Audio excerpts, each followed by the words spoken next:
genetic information copied for transmission to the next generation. We're not talking so much about transmitting it to the next generation. This is just copying it. What you just saw is to make, to help later on downstream to make protein. Did I start it? Yes. Excellent. Okay, so transcription. Transcription just means a message, right? So make sure you know that. And I'm going to introduce you to something here. You don't necessarily have to write it yet, but I want to show it to you.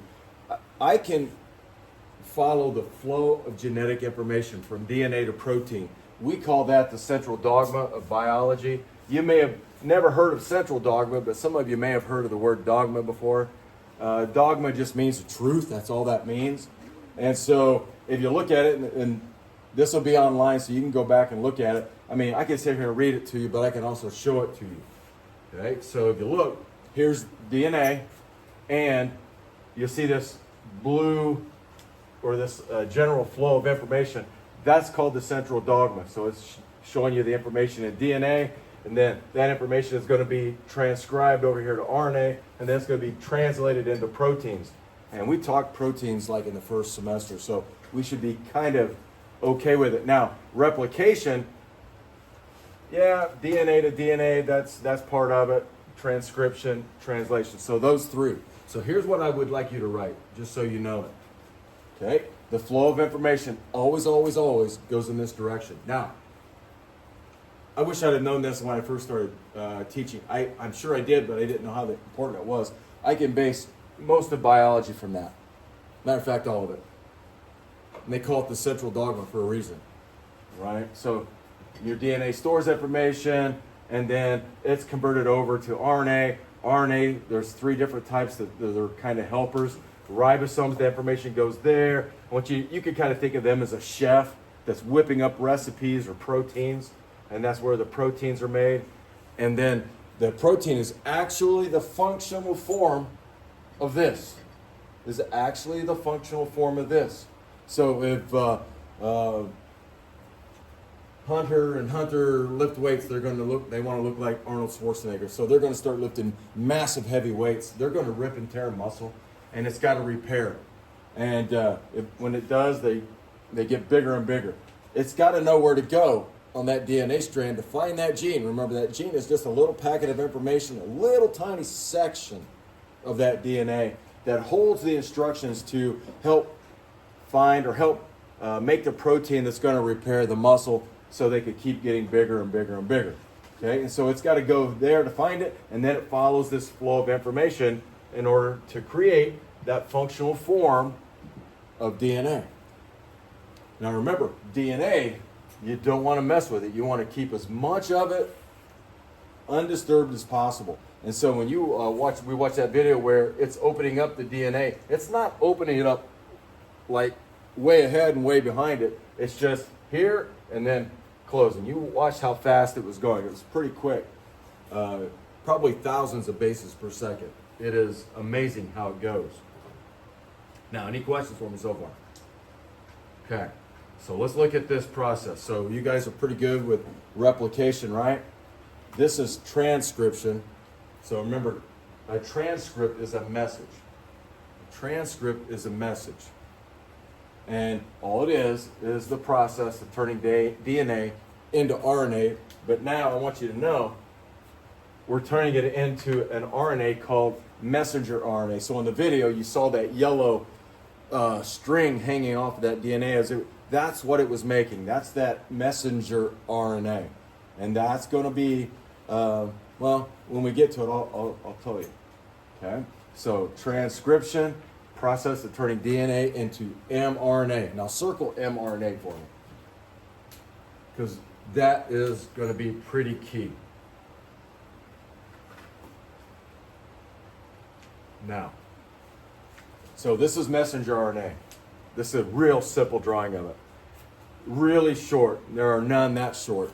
I think the shortest one is 250 base pairs long.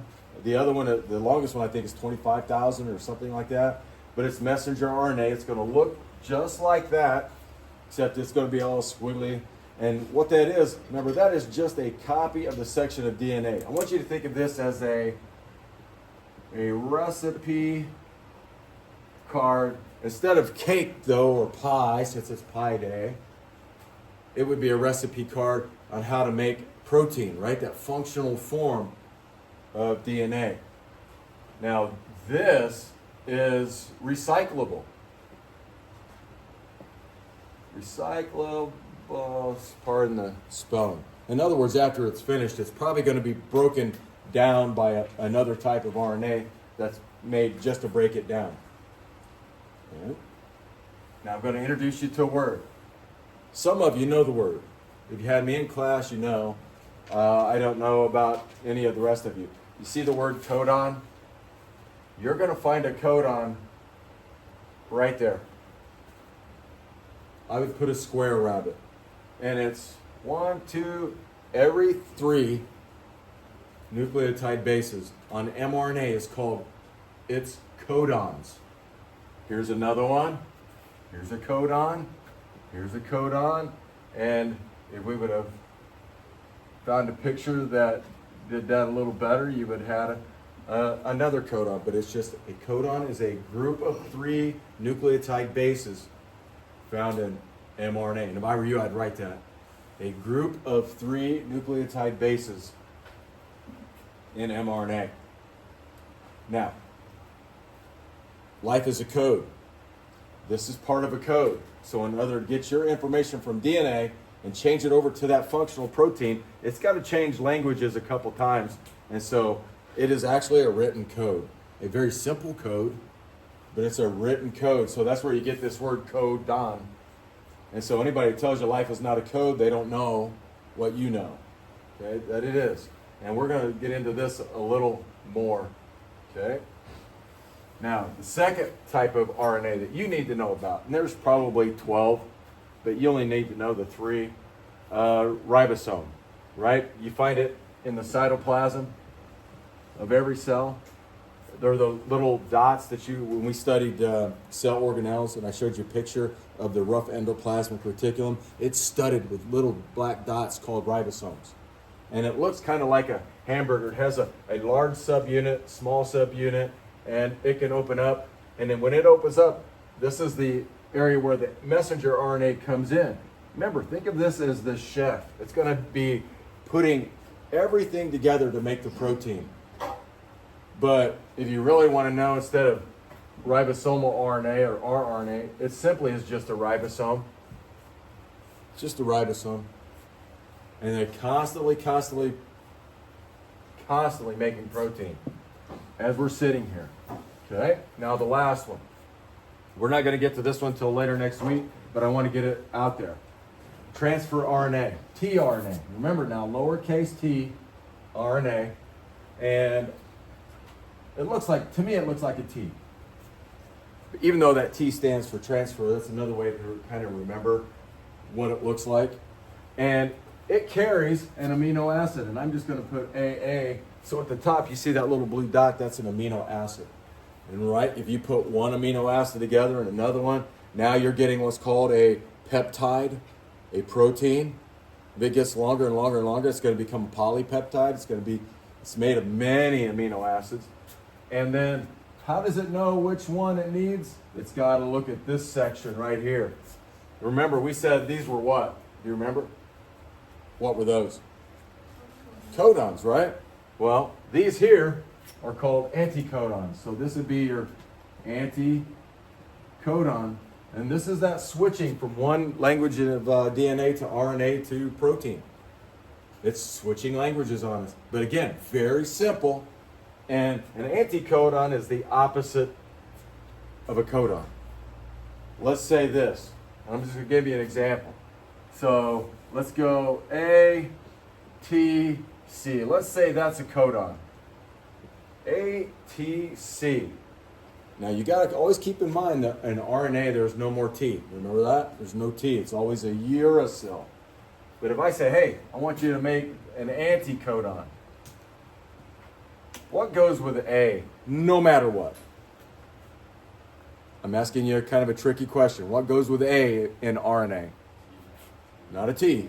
U. Okay, now T. T, no matter what, it goes with this. What does A always pair with? Say it. I can't hear you. I'm getting old and deaf. A, yeah. This is where people get so confused because remember, DNA, you always have T, A, G, C. RNA, you have U, A, G, C. And this, remember, this is just a cheaper form. I don't think we've ever talked about that. Why does it switch? Well, uracil is a much easier, recyclable, cheaper, energy-wise to make. So it uses this. Because remember, this gets thrown away or recycled. And so A is, if you're, remember, you're still going, this is RNA. This is RNA. There's no T's at all. So A goes with U, T always goes with A no matter what. Oh wait, I messed up, didn't I? A, because there is no, in a codon you'll not find a T. So that would be U, and then G always goes with a C. You will never, ever, ever see a T in RNA. And I goofed up, so I apologize if I kind of thrown you off. But you'll get the idea.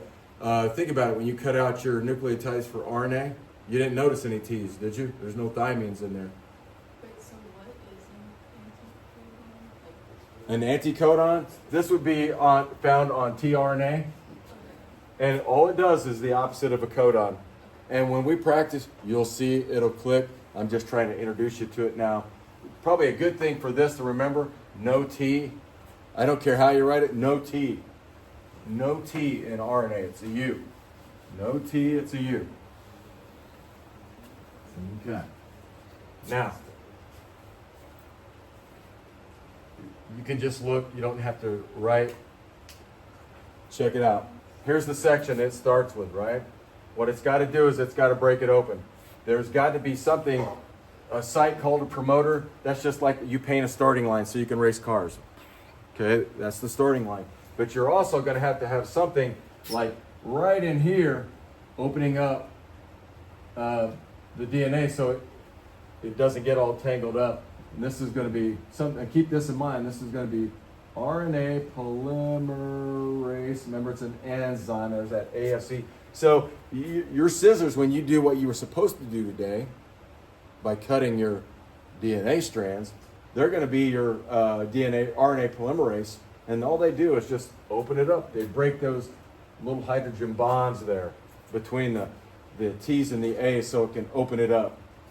And now, the cool thing about RNA polymerase, it knows that, hey, dude, there's no T's, so it knows, okay, I got to put an A here, an A here.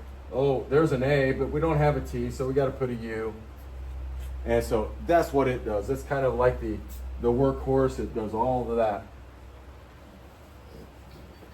Okay, and then it just cooks. Opens it, closes it as it moves. Remember, you don't want to mess up your DNA. Okay.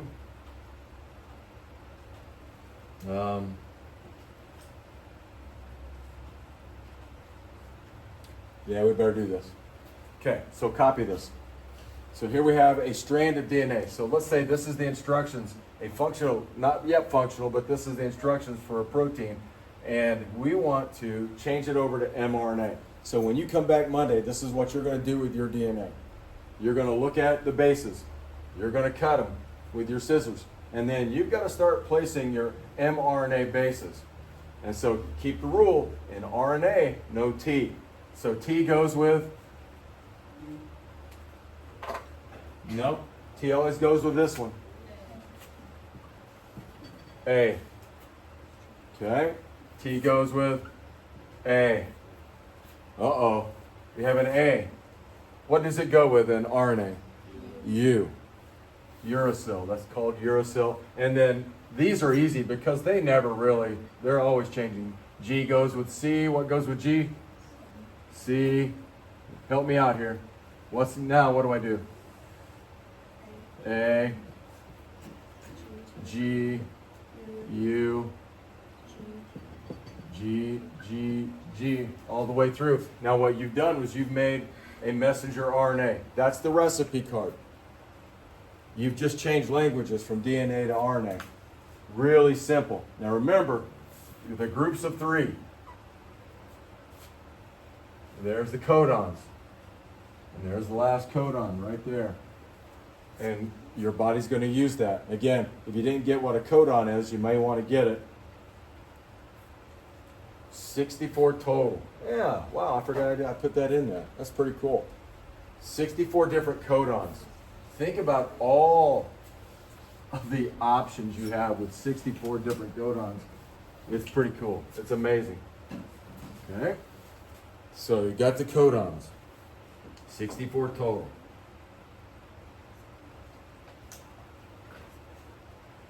Okay. Now, I think I'm going to stop.